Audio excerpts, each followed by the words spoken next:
hundi keessan uffadha. Sadii baay'isaa. Wallahi. Gara lamaan bara Sadiin baay'isaa. Saalaatu keessa.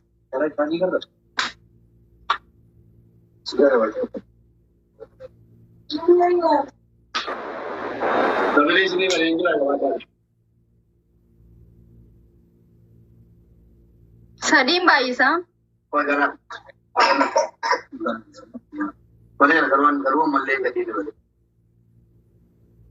Abad Murati guys, Wandan desa, double lah, masa di bayi guys. Wallahi kau tinggal di sini badan. Jawaban dah, wanita kita tinggi dan sadim bayat guys. Sena darah kami.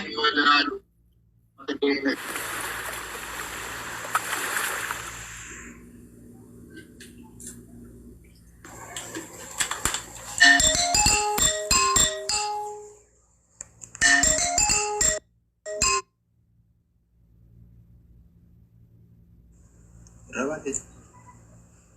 Mucattiin irraa baate kan. Rabate? Metti. Jelas.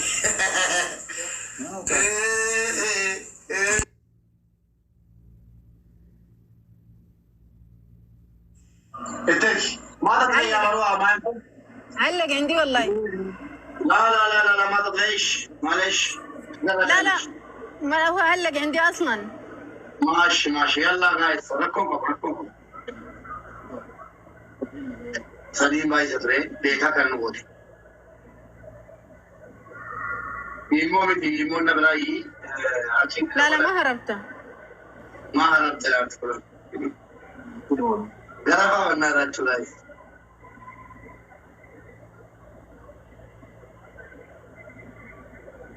Rakkoon qabu inshallah uma qabdanu taabtaabinuma itti nuudda. سلطان سليمان منور. ولا جلني دايله تجرو مالو تر لكن بخلاص لين تبع وين ترى كوميدي مريسنا سيتنا مايكا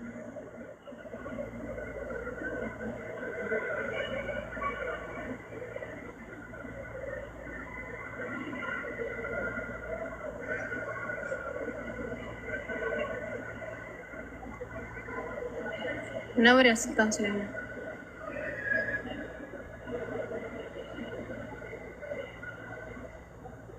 Galatooma hundi keessanuu ulfaadha. Yaa Oromoo warri yeroo kaan ni gargaarra jettan. Kun keessa gargaarsa tapha qofa miti. Akka taphaatti ilaalina. Ammallee sadiin baay'ata.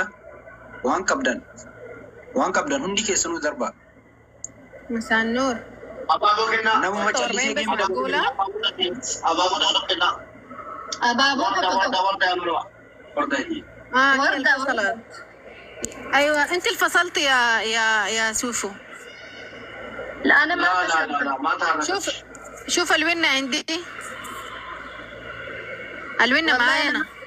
ويني شبرا جاتي كان جانا إيمو مات 46 نقطة يا اخوان.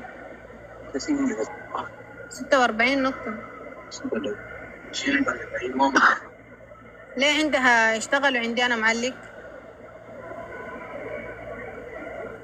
ابو نواف يا ابو نواف.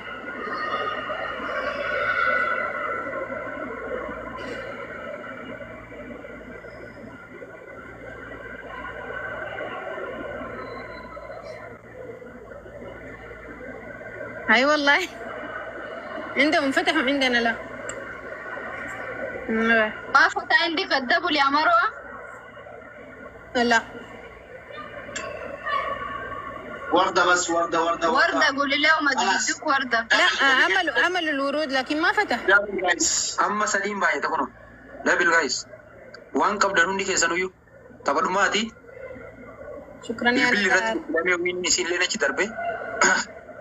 Waan qabdan hundi keessanuu. ما قصرت. شكرا يا سليمان. Geemii mo'achiisuu qofa osoo hin taane kun gargaarsa isinidha Oromoo. Guyyaa seenaati. Guyyaa kana keessatti galmeessa. Tartee bakka amma isin. Dabartee jirtu kunoo.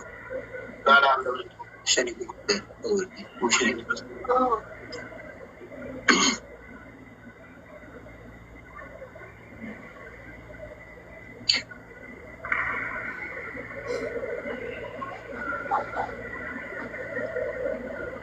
5.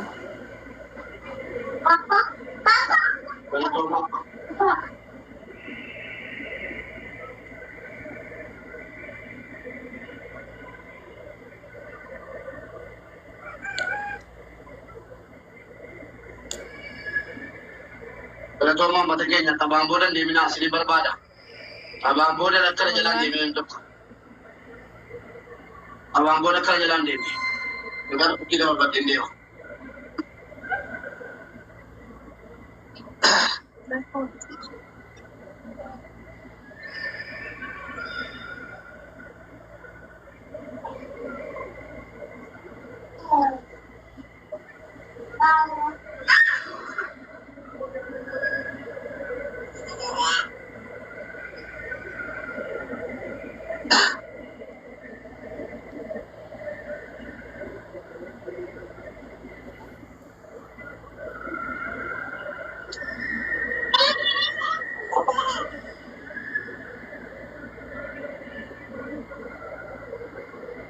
لا مروة.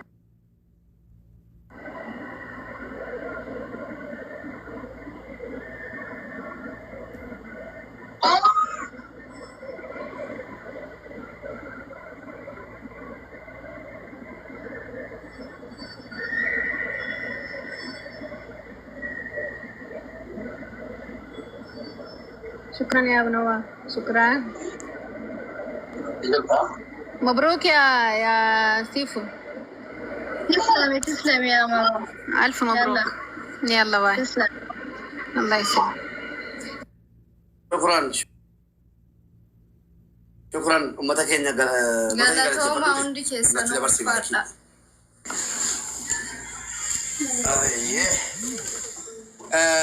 السلام عليكم ورحمة الله وبركاته. أكم جرتوا بليوان كينيا نجاكي سني بقى نجاتاتني. Galatoomaa ulfaadhaa waan jedhu qabu ulfaadhaa galatoomaa baguma waan injifatamini jedha gara biraatiin obboleettii keenya kan isin taphattee fi uummata keenya injifachiisuu qofa laalle malee waan isin argatte hin jiru walumaa galatti. 1,137 doolaara 600 waan kijiban qabne jechuudha footoo kaasee isiniifidha annama waa'ee geemii irraa beekudha. Doolaarri bajaa kan isin argatte 1,137 isaa baddaa 1,137 isaa baddaa doolaarri 550 argatteetti galatoomaa ulfaadhaa tuffachuufi miti amma ergaan dhaammadhu ergaa tokkittiidha innis maali tokkoffaani uummata keenya geemiin kun geemii kaayyooti malee geemii taphattee Allahu akbar footoo nu gaafate.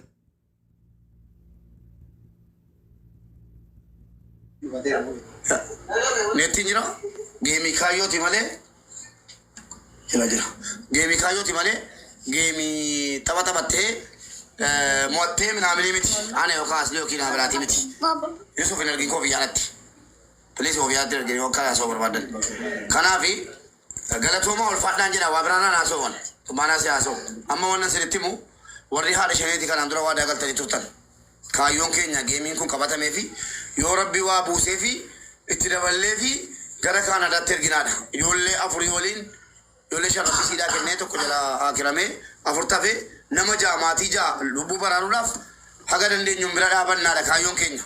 Haa ta'u doolaarri 100 doolaarri 300 yoo ta'e tola keessan kennitanii namni humnaan nama harkaa fuudhu hin jiru waa keessan kennitanii hangara kootiin galatoomaa jedheen wannan sinii dhaamu lakkoofsa waatsaappii sinii kaa'ama. Hundi keessan Ameerikaa jiraadhaa, Awustiraaliyaa, Kaanaadaa jiraadhaa, bakka barbaadan jiraadhaa. Haadha ijoollee shanii kana Kaanaadaa erguu keessatti qooda irraa fudhanna. Doolaara 50 maan ta'in, doolaara 10 maan ta'in, birrii 1,000 Itoophiyaa, 100 Itoophiyaa maan ta'in bira dhaabanne warri jettan gara waatsaappiitiin nu dubbisaa achirraan akkaawuntii Itoophiyaas, kaashaappiis, zeeliis waan barbaadan isin ergina.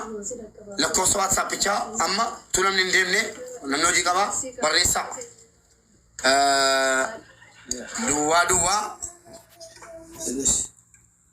Dua Sifan Ayo dua digdama Kudha tokko kudha shan sagaltamii afur kudha afur saddeettamii ja'a irra sini deebi'a akka dogoggoran barreessini lakkoofsa dogoggora nama duwwaa digdama Kana. kudha tokko kudha shan sagaltamii afur kudha afur saddeettamii ja'a. Waatsaappii kana irratti yeroo deemtanii haa jettanii yookiin salaamtaa jettan waatsaappiin kun kompiitara walirratti dhamaadha waan ta'eef akkaawuntii Itoophiyaa isin erga kallattiidhumaan. Lakkii akkaawuntii Itoophiyaan barbaannu kallattiin isin dubbisuu barbaannu yottanis lakkoofsa ciraa isinii kennama. Lakkoofsicha barreessaa namna qabatu. Koomeentii irratti lakkoofsicha barreessaa namna qabatu. Duwwaa digdama irra isinii deebi'a. Duwwaa digdama kudha tokko kudha shan sagaltamii afur kudha afur saddeettamii ja'a. Namni barreessu arginu ammalleen. Duwwaa digdama kudha tokko kudha shan sagaltamii afur kudha afur saddeettamii ja'a. Meenuu barreessaa nam tokko barreessina mallee. Daa'ii waa kunoo galatooma warri barreessan kunoo qabadhaa ijoolleen barreessaaru. Maaliif irra deebitee nu bare duwwaa digdama kudha tokko kudha shan sagaltamii afur kudha afur saddeettamii ja'a. Galatoomi qabadhaa. Waatsaappiidhaan haa jedhaati. Akkaawuntii Itoophiyaa isinii dhufa. Akkaawuntii Itoophiyaa irratti galchitanii fi kaatanii waraqaa ittiin galchitan nu erguudha. Kana caala sagalee namaa ta'uun hin jiru. Kana booddee namni gadi ba'ee nama dhibbaaf wallahi dharraa jammaraan boris ta'ee iftaan nama dhibbaaf nama dhibba lamarratti taa'ee afaan malee kana taa'aa fi nama Oromoo kuma saddeet bakkatti argachuu Oromoo kuma kudha lama bakkatti argachuu caala wanni dhugaa hin jiru. Komii wayii hin jiru jechuudha kana booddee waa yaada shaneeti. Wanni isin eenyuun kairoo keessaa kumattanuu hin jiru. Nama kuma kudha lamarratti meeqaani hin deebinaa jenne. Ammas nama kuma saddeettu jira. Lakkoofsa qabadhaa. Waatsaappiin haa jedhaa. Lakki kallattiidhaan isiidhaan haasoo barbaadu hojjettan lakkoofsa isinii dhufa. Lakkoofsa waatsaappii. Ishii akkaawuntii Itoophiyaa isinii dhufu irratti galchaa fi akkaawuntii Itoophiyaa isinii erga yeroo isin haa jettan akkaawuntii Itoophiyaa isinii dhufa galchitanii waraqaa erguudha. Dhumeera gara kootiin fixe. Kottu waan jechuudha. Assalamu alaikum warahmatullahi wabarakatuh. Oromo maali beetanii ijoolleen tun Mubaarak Aslii warri Kaayiroo jiru akka ijoolleen tun gargaaramtu waan silaa irraa barbaachisu godhanii jiran haa galatoomanii. Isinillee hanga amma dura gargaartanii baay'ee gargaartanii galatooma. Ammallee ijoolleen tun biyya tana keessaa ba'uuf isinuma qabdi. Isinumaa fi Rabbi qabanii taphni har'aa kun tapha osoo hin taane gargaarsa isaan biyya kana keessaa ittiin ba'an jedhamee yaadamee garuu akka isin eeyyinetti isin hin arganne meebii mallaqa isin erginuuf karaa keessaatiin erguu fi dandeenya jettanii dhiisuu dandeessanii ammallee kana booda namni deebi'ee isin dura hin dhaabbatu. Argitanii jirtan keessattuu warri biyya alaa jirtan Oromummaan akkanaa miti. Ijoollee tana Rabbi kenneefi ijoollee lakkuu shawwaliin biyya baqaa keessatti warri takka qabu hagam akka rakkatu nu beekna biyya tana keessaa baasaa seenaa dalagadha. Ganama Rabbi ijoolleen tun fuula keessan dhaabachuun ni ulfaata. Fuula nama tokko fuula namaa dhaabachuun hedduu ulfaataadha. Kanaaf namni tokkoof qabee fi biyya kana keessaa baasuu danda'a. Oromummaa yoo qadeemnu taate jechuudha. Jaalataniitimi namni kadhaa jaalatu hin jiru. Namni fuula namaa dhaabachuu jaalatu hin jiru. Eenyuyyuu garuu isin malee nama hin qaban saniif isin dura dhaabatanii tapharraallee tapsiiftanii galatooma namuu teerii kan dalagatuuf Rabbii fi ofiif namummaaf jechuudha.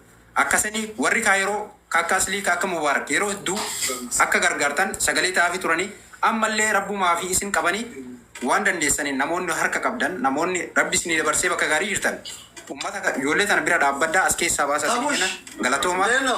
Asliin as jira ijoolleen hedduu as jira sagalee dhaamsa isin haa dabatu. Qoitu maal haasoo isin waa hundaan beekan.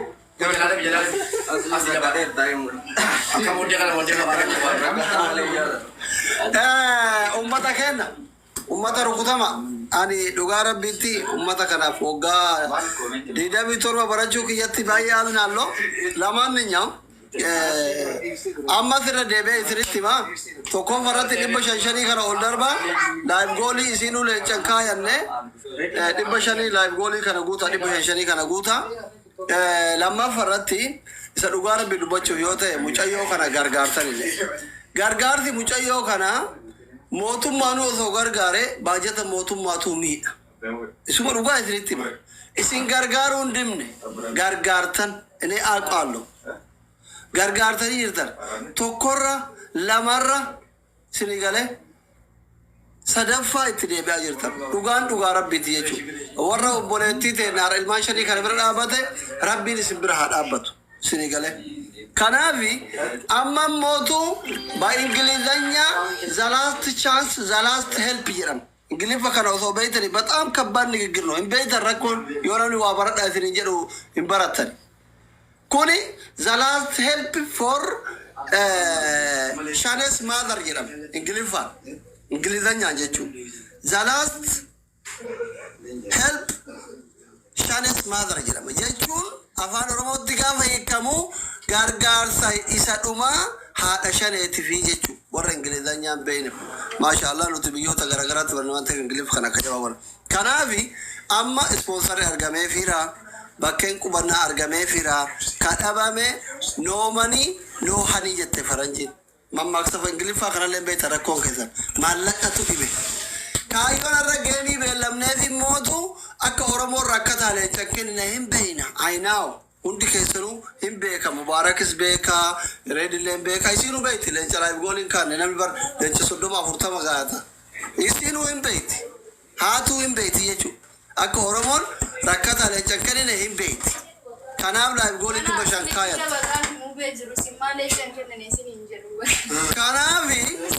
kanaaf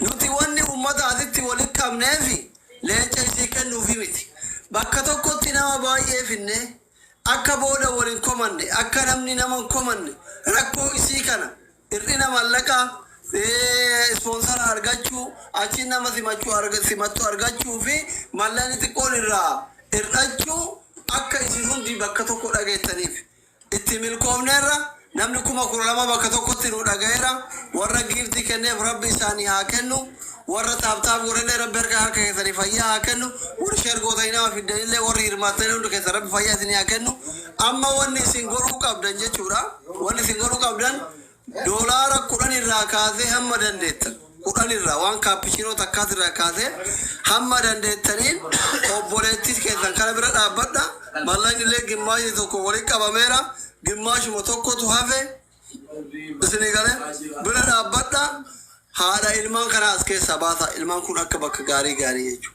lakkoofsa jalatti isinii barraa'eera hundi keessan qabattan jedhee yaada kanaaf please yoo akka carraa waliin lakkoofsan qabanne jiraate inboxii isii dubbisuu dandeettu abbaan manaa isii Amaan Hussein jedha dubbisuu dandeettu leenci kayoomitti dhufe tiktookii wanno motori kanqaata kennetu amma dhufaaraati enna dandeettu soo